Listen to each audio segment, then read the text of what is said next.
Indrajit study point में आप सभी का स्वागत है। हम पढ़ रहे हैं एनसीईआरटी क्लास 10 अध्याय 3 भूमंडलीकृत विश्व का बनना भाग 2, जिसमें हम 19वीं शताब्दी 1815 से लेकर 1914 तक उसके बीच में क्या हुआ वही पढ़ेंगे।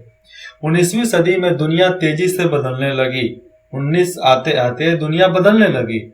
आर्थिक, राजनीतिक, सामाजिक, सांस्कृतिक और तकनीकी कारकों ने पूरे समाज की कायापलट कर दी और विदेशी संबंधों को नए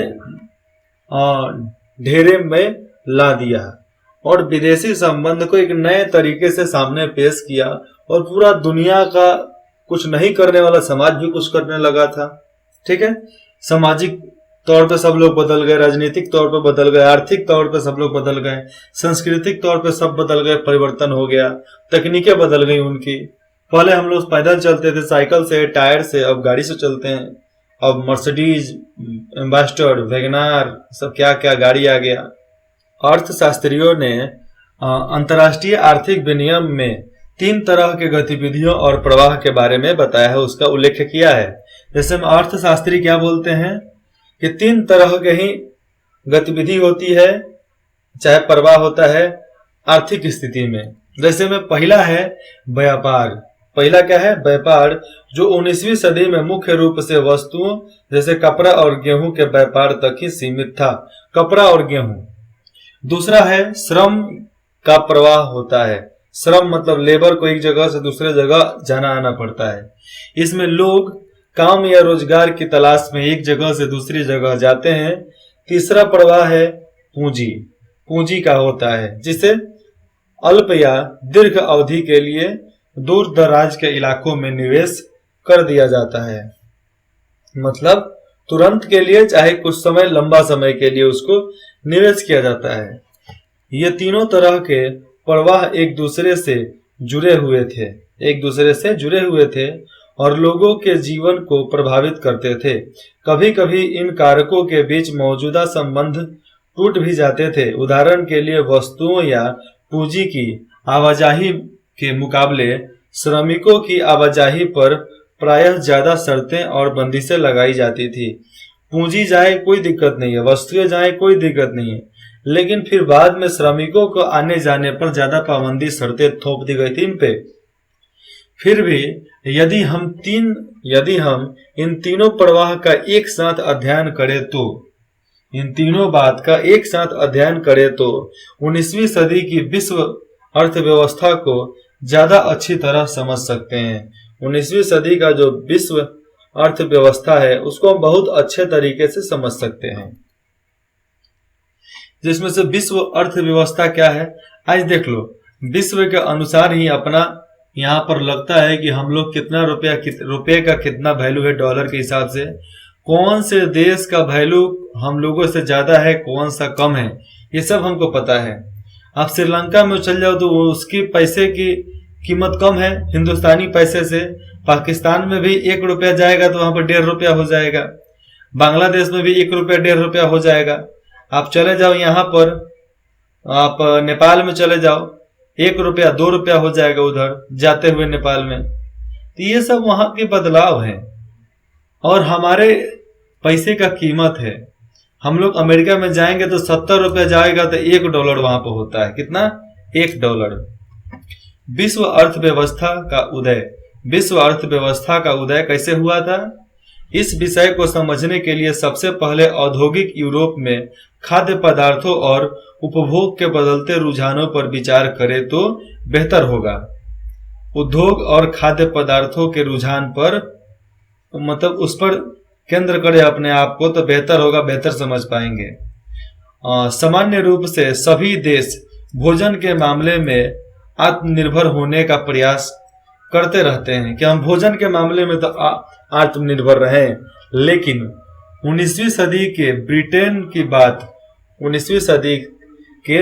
की बात अलग थी। अगर उस समय ब्रिटेन खाद्य आत्मनिर्भरता के रास्ते पर चलता तो वहां के लोगों का जीवन स्तर गिर जाता और सामाजिक तनाव फैल जाते अगर वह केवल खाद्य को आगे बढ़ाता तो।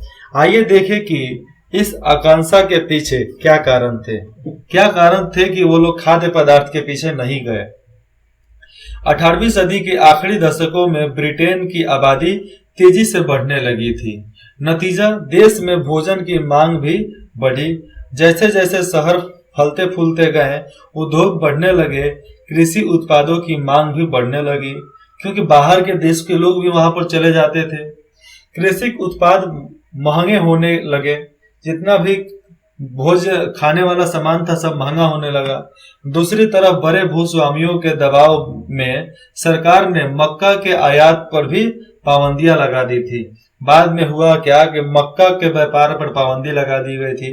जिन कानूनों के सहारे सरकार ने यह पाबंदी लागू कर दी थी कि जॉर्न लॉ कहा जाता था, खाद्य पदार्थों की ऊंची कीमतों से परेशान उद्योगपति और शहरी बंदिशों ने सरकार को मजबूर कर दिया था कि कॉर्न लॉ को फौरन समाप्त कर दे। मतलब मक्का पर जो कानून लगा था उसको फौरन समाप्त कर दे। कौन कौन दबाव डाल रहे थे? ऊंचे कीमतों से परेशान उद्योगपतियों और शहरी बंदिशों के सरकार और शहर के लोग, और सरकार जो थी मजबूर कर रही थी कि भाई तुम अपना दाम कमजोर करो, अन्यथा ये सारा लॉ हटा दो। कॉर्न मतलब मक्का होता है, तो कॉर्न लॉ हटा दो, इसी में तुम्हारी भलाई होगी, नहीं तो भैया हम तो आपको रेलेंगे ही। कॉर्न लॉ के निरस्त को जाने के बाद, कॉर्न लॉ जब लागू हो गया, उसके मतलब हट गया, उसके जाने के बाद बहुत कम कीमत पर खाद्य पदार्थ का आयात किया जाने लगा। कॉर्न लॉ हटा दिया गया, उसके बाद से बहुत कम कीमत पर आयात निर्यात होने लगा। आयातित खाद्य पदार्थों की लागत ब्रिटेन में पैदा होने वाले खाद्य पदार्थों से भी कम थी। फलस्वरूप ब्रिटिश किसानों की हालात बिगड़ने लगी, क्योंकि वे आयातित माल की कीमत का मुकाबला नहीं कर सकते थे। जो वहां के ब्रिटिश किसान थे उनकी हालत इसलिए बिगड़ी क्योंकि आए हुए सामान को वह नहीं खरीद सकते थे, बहुत महंगा होता था। विशाल भूभागों पर खेती बंद हो गई, हजारों लोग बेरोजगार हो गए। गांवों से उजड़ कर वे तो शहर में या दूसरे देशों में जाने लगे, इधर उधर भागने लगे। जब खाद्य पदार्थों की कीमतों में गिरावट आई तो ब्रिटेन में उपभोग का स्तर बढ़ गया। खाना का मतलब वहां पर सामान खपने लगा और खपत बढ़ गई। 19वीं सदी के मध्य से ब्रिटेन की औद्योगिक प्रगति काफी तेज रही, जिससे लोगों की आय में वृद्धि हुई। 19वीं सदी में बहुत ज्यादा उद्योग चला, इसके वजह से लोगों की कमाई अच्छी खासी हो गई थी। इससे लोगों की जरूरत बढ़ी, खाद्य पदार्थों का और भी ज्यादा मात्रा में आयात होने लगा।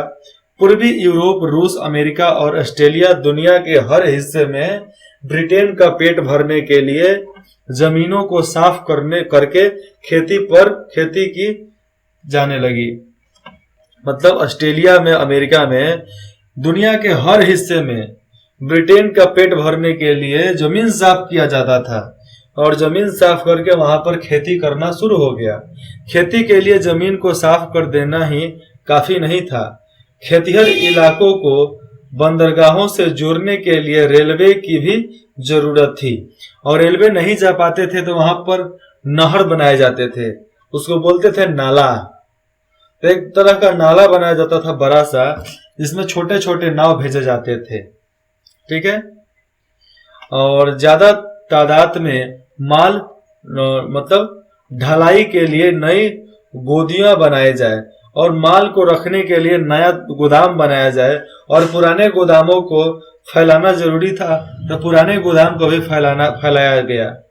नई जमीनों पर खेती करने के लिए यह आवश्यक था कि दूसरे इलाकों के लोग वहां आकर बसें।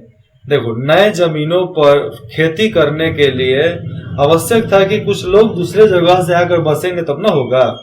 यानी नए घर बनना और नई बस्तियां बसाना भी जरूरी था उस समय। नया घर बनेगा, नया बस्ती बसेगा। इन सारे कामों के लिए पूंजी और श्रम की जरूरत थी। इसके लिए लंदन जैसे वित्तीय केंद्रों से पूंजी आने लगी, लंदन से और भी बाकी देशों से पूंजी आने लगी।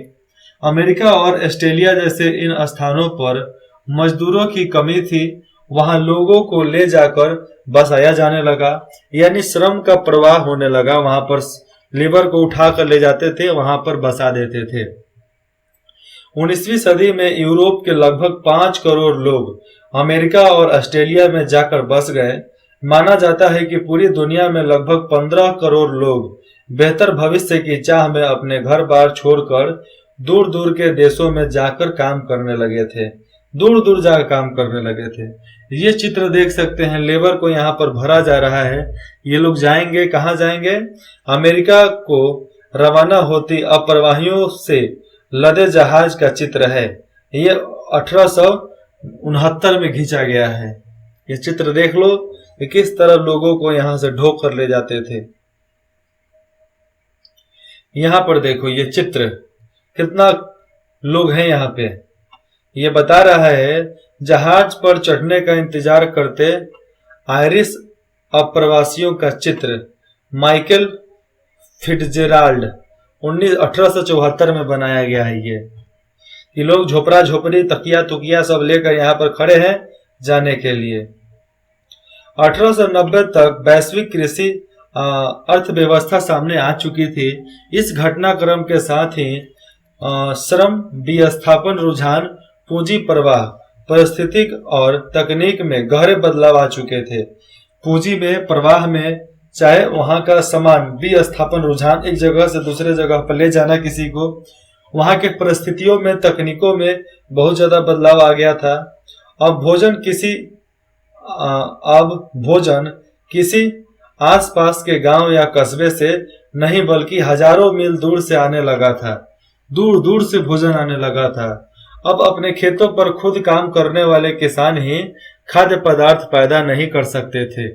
मतलब यहाँ पर अपने खेतों पर खुद काम करने वाले किसान ही खाद्य पदार्थ पैदा नहीं कर सकते थे। अब यह काम ऐसे औद्योगिक मजदूर करने लगे थे जो संभवतः हाल ही में वहां आए थे और ऐसे खेतों में काम कर रहे थे जहां महाजन का पीढ़ी से पहले संभवतः ठेठ जंगल रहे थे।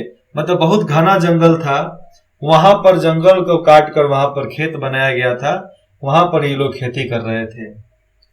जंगल रहे होंगे। खाद्य पदार्थ को एक जगह से दूसरी जगह पहुंचाने के लिए रेलवे का इस्तेमाल किया गया था और किया जाता था। रेलवे का नेटवर्क इसी काम के लिए बिछाया गया था कि भैया एक तरह से सामान दूसरे जगह पर ले जाया जाए। उसके बाद से यात्रियों के लिए चालू हुआ, उसके बाद से राजाओं महाराजों के लिए चालू हुआ और आज भी चालू होता है। Express, general, bogie, sleeper, normal train सब चलता है। अब मेट्रो चलने लगी है। पानी के जहाजों से इस दूसरे देशों में पहुंचाया जाता था और पानी के जहाज से भी सामान दूसरे देशों में पहुंचाया जाने लगा। इन जहाजों पर दक्षिण यूरोप, एशिया, अफ्रीका और कैरिबियाई द्वीप समूह में के मजदूरों से बहुत कम वेतन पर काम करवाया जाता था। इस समय दक्षिण यूरोप, एशिया, अफ्रीका और कैरिबियाई द्वीप समूह से जितने भी मजदूर आते थे उनको बहुत कम वेतन मिलता था, तब काम करते थे। जबरदस्ती काम करवाया जाता था, बहुत छोटे पैमाने पर ही सही। लेकिन इसी तरह के नाटकीय बदलाव हम अपने यहाँ पंजाब में भी देख सकते हैं। यह पंजाब अपने भारत में है, किधर? पश्चिम में है। ब्रिटिश सरकार ने अर्ध रेगिस्तान परती जमीनों को उपजाऊ बनाने के लिए नहरों का जाल बिछा दिया ताकि निर्यात के लिए गेहूं और कपास की खेती की जा सके। आयात के लिए वहां पर किस चीज के लिए? नहरों का जाल बिछाया ताकि निर्यात के लिए गेहूं और कपास की खेती की जा सके। और हर जगह पर नहर इसीलिए बनाया गया था कि वहां से नाव आ जा सके। नई नहरों की सिंचाई वाले इलाकों में पंजाब के अन्य स्थानों के लोग को लाकर बसाया गया। उनकी बस्तियों को केनाल कोनोली नहर बस्ती कहा गया था।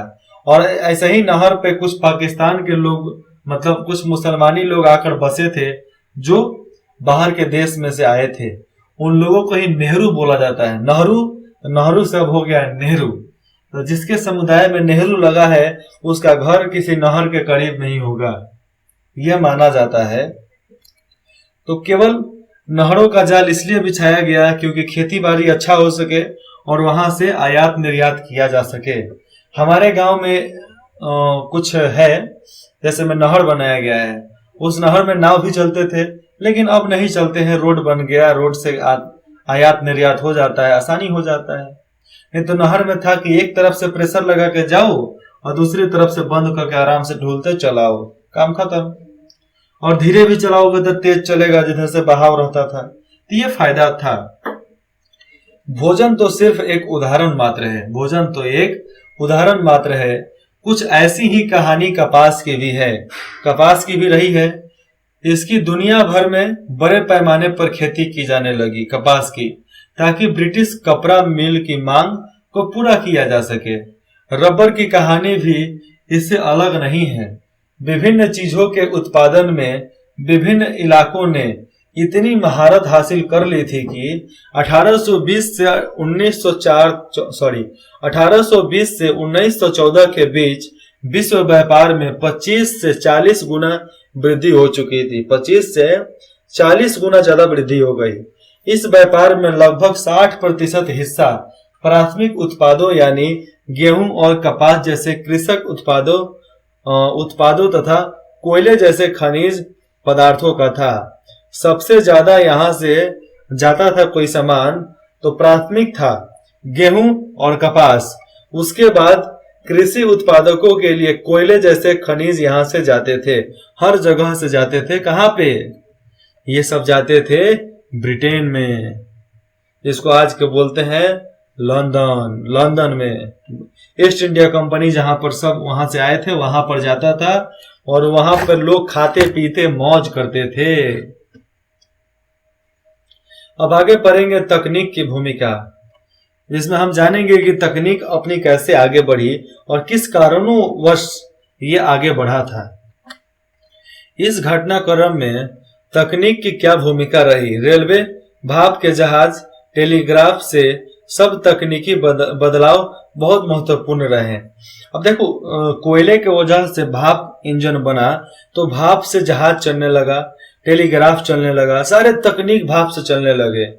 इनके बिना 19वीं सदी में आए परिवर्तनों की कल्पना नहीं की जा सकती थी। तकनीक प्रगति अक्सर चौतरफा समाज, राजनीतिक और आर्थिक कारकों का परिणाम भी था। चारों तरफ से मदद करता था यह तकनीक जो भाप इंजन चालू हो गया था। सामाजिक तौर पे हर लोग कोयले से अपना सामान चला सकते थे। कपड़ा प्रेस, कोयला डालो, आग लगाओ, कपड़ा प्रेस करो। लिट्टी बनाना है, सब्जी बनाना है, खाना बनाना है, सब कोयले से। राजनीतिक भी इसी तरफ बढ़ा। लोग समझ गए थे कि अब देश को आजादी चाहिए, हर देश को। आर्थिक कारकों, हर कोई कोयला बेचकर कमाता था, नहीं तो कोयला खरीद कर कुछ बनाकर कमाता था। लेकिन कमाई तो पक्की थी भैया, कमाई पक्की थी। उदाहरण के लिए औपनिवेशीकरण के कारण यातायात और परिवहन साधनों में भारी सुधार किए गए। जैसे में देख लो, जैसे जैसे औपनिवेशीकरण बढ़ा, यातायात और परिवहन, यातायात मतलब गाड़ी, परिवहन मतलब रोड, ये सब सुधर गया अच्छे तरीके से। तेज चलने वाली रेलगाड़ी बनी, बोगियों का भार कम किया गया, जलपोतों का आकार बढ़ाकर बहुत बड़ा किया गया। उत्पाद को खेतों से दूर दूर के बाजारों में कम लागत पर और ज्यादा आसानी से पहुंचाया जा सके, मतलब कम लागत पर बहुत दूर दूर तक लोग उसको पहुंचा देते थे। अब देखो, जाना है केरल, रोड से जाएंगे महाराष्ट्र से तो बहुत दूर पड़ेगा। महाराष्ट्र एयरपोर्ट से डालो और सीधे एकाली केरल पहुंच जाओ समुद्री मार्ग से, कोई दिक्कत नहीं है। गोवा चल जाओ, आसानी से चले जाओगे, कोई दिक्कत नहीं है। लेकिन वही गाड़ी से जाओगे तो दिक्कत हो जाएगा बहुत ज्यादा। चित्र 8, द रिथफील्ड क्लब पशु बाजार 1851, इलस्ट्रेटेड लंदन न्यूज। मेलों में किसान अपने पालतू जानवर लाते थे जिनकी वहां खरीद फरोख्त की जाती थी। ऊपर स्मिथ फील्ड है। स्मिथ फील्ड में लंदन का सबसे पुराना पशु बाजार था। 19वीं सदी के मध्य में स्मिथ फील्ड के पास एक विशाल मुर्गी एवं मांस बाजार खोला गया था, जहां से देश के सभी बड़े मांस आपूर्ति केंद्र को रेलवे लाइन जाती थी, वहां से रेलवे के द्वारा पहुंचाया जाता था। मांस उत्पादकों के बाजार से इस प्रकार का अच्छा अंदाजा मिला। 1870 के दशक तक अमेरिका से यूरोप को मांस निर्यात किया जाता था कि अमेरिका से मांस यूरोप जाता था। उसी समय केवल जिंदा जानवर ही भेजे जाते थे, जिन्हें यूरोप में जाकर ही काटा जाता था। लेकिन जिंदा जानवर बहुत ज्यादा जगह घेरते थे, बहुत सारे तो लंबे सफर में मारे जाते थे या बीमार पड़ जाते थे, बहुतों का तो वजन ही गिर जाता था या वे खाने के लायक ही नहीं रह पाते थे। इसी वजह से मांस खाना एक महंगा सौदा था। अब उसको कम करना था और यूरोप के गरीबों की बहुत तेजी से, जो वहां के गरीब थे वो बहुत तेजी से वहां पर ये मांस खरीदना छोड़ने लगे। इसी की वजह से गरीबों की पहुंच से बहुत दूर हो गया मांस। दूसरी तरफ ऊंची कीमतों के कारण मांस उत्पादकों की मांग में, जो मांस उत्पाद करते थे उनके मांग और उत्पादन की कम रहता था कि कोई मांगता नहीं था उतना, मतलब उतना ऑर्डर ही नहीं आता था और लोग कम मंगाते थे। नई तकनीक के आने पर यहाँ स्थिति बदल गई। नया तकनीक आया, पानी के जहाजों में रिफ्रिजरेटर मतलब फ्रिज, ठंडा बर्फ में रखना, तो रिफ्रिजरेटर की तकनीक स्थापित की गई, जहां पर ठंडा गृह था, कोल्ड स्टोर जैसे समझ लो आप, जिसे जल्दी खराब होने वाला चीज को लंबे समय यात्रा पर ले जाया जा सकता था। मतलब जो सामान जल्दी खराब हो जाए उसको लंबी यात्रा पर ले जाया जा सकता था। इसके बाद तो जानवरों को यात्रा से पहले ही मारा जाने लगा। अमेरिका, ऑस्ट्रेलिया, न्यूजीलैंड सब जगह से जानवर की बजाय उसका मांस ही यूरोप भेजा जाने लगा और सब यूरोप जाने लगे। इससे न केवल समुद्री यात्रा में आने वाली खर्चा कम हो गया, बल्कि यूरोप में मांस के दाम भी गिर गए। यूरोप के गरीबों को ज्यादा विविधता पूर्वक खुराक मिलने लगा, गरीब भी खाने लगे। पहले उनके पास सिर्फ आलू और ब्रेड होते थे, अब बहुत सारे लोगों के भोजन में मांसाहार और मक्खन और अंडा भी शामिल हो गया। अब मांसाहार और मक्खन अंडा भी खाने लगे थे।